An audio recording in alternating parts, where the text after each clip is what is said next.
नमस्कार मंडळी, मी अपेक्षा आणि तुमच्या आर्वीज किचनमध्ये खूप खूप स्वागत। आज आपण आपल्या किचनमध्ये कोणतीही रेसिपी बनवणार नाही आहोत, तर आज पहिल्यांदा मी इथे काहीतरी वेगळेपण या व्हिडिओमध्ये आणले आहे।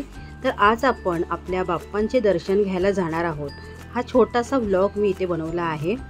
तर बाप्पांच्या दर्शनाची सुरुवात आम्ही आमच्या मंडळातील बाप्पांचे दर्शन घेऊन केली।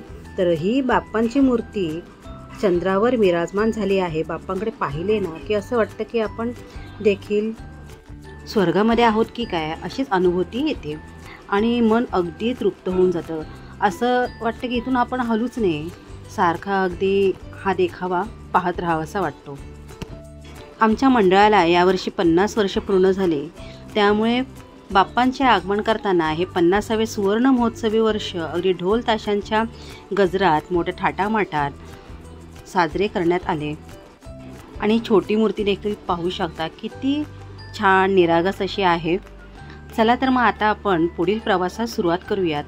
तर आता आपण इथून सरळ परळचे सम्राट पाहण्यास आलो आहोत।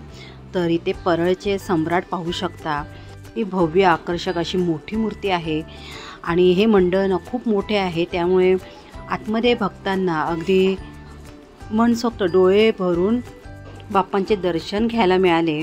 आणि आतमध्ये जे कार्यकर्ते वगैरे आहेत ना, ते देखील इतके चांगले आहेत की त्यांनी कोणत्याही भक्ताला हाकलवले नाही, तर प्रत्येक माणसाला बाप्पांच्या पायाजवळ दर्शन मिळाले।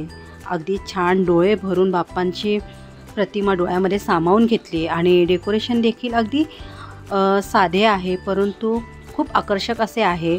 त्यामुळे बाप्पांवरून आहे ना नजरच हटत नव्हती, इतके छान असे बाप्पा जवळून पाहिले। खूपच छान असं दर्शन आमचं या राजाचे झाले। त्यानंतर आम्ही परळचे महाराजा आहेत त्यांचे दर्शन घेण्यासाठी गेलो। त्यांचे दर्शन देखील खूपच छान झाले आणि त्यांची मूर्ती देखील खूपच भव्य दिव्य आकर्षक होती आणि नजरच हटत नव्हती त्यांच्या मूर्तीवरून देखील। खूपच छान असं दर्शन झालं। इथून थेट आम्ही लाल मैदानातील इच्छापूर्ती बाप्पांचे दर्शन घेण्यास गेलो। या मूर्तीचे एकच वैशिष्ट्य आहे, ही मूर्ती आहे ना दरवर्षी अशीच असते उभी आणि सेम असते, अशीच असते, फक्त त्यांच्या धोतीचा रंग आहे ना तो फक्त वेगळा असतो, बाकी मूर्ती अगदी सेम असते। तसेच येथील डेकोरेशन देखील खूपच छान आहे। इथून आहे ना डायरेक्ट आम्ही परळचे राजा आहेत त्यांचे दर्शन घेण्यासाठी गेलो, परंतु तिथे अफाट गर्दी पाहून आम्ही तिथूनच काढता पाय घेतला आणि तिथून थेट आम्ही परळचे मोरेश्वर आहेत त्या बाप्पांचे दर्शन घेतले। ते देखील बाप्पा खूपच छान आकर्षक मूर्ती अशी होती। तिथून आम्ही सरळ लालबागच्या दिशेने गेलो आणि विचार केला चिंतामणी बाप्पांचे दर्शन घ्यावे किंवा गणेश गल्लीतील बाप्पांचे दर्शन घ्यावे, परंतु त्यांच्या प्रवेशद्वाराजवळ अफाट गर्दी पाहून आम्ही तिथून काढता पाय घेतला आणि तिथेच आहे ना लालबागजवळ अजूनही काही जुन्या चाळी आहेत। चाळीमध्ये पाण्यातील द्वारका उभारण्यात आली आहे आणि या पाण्याच्या द्वारकामध्ये आपले लालबागचे सिद्धिविनायक विराजमान झाले आहेत।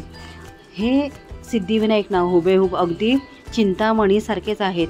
त्यांच्याकडे पाहिले ना की नजरच हटत नव्हती, अगदी छान अशी मूर्ती होती, मला वर्णन देखील करता येणार नाही, इतकी छान मूर्ती होती। अजिबात तिथून बाहेर पडण्याची इच्छा होत नव्हती, असं वाटत होते सतत तासनतास या बाप्पांकडे पाहतच राहावे, इतकी छान अशी मूर्ती होती। आणि हा देखावा देखील फार सुंदर होता, असं वाटत होतं की आपले बाप्पा पाण्यामध्ये आहेत।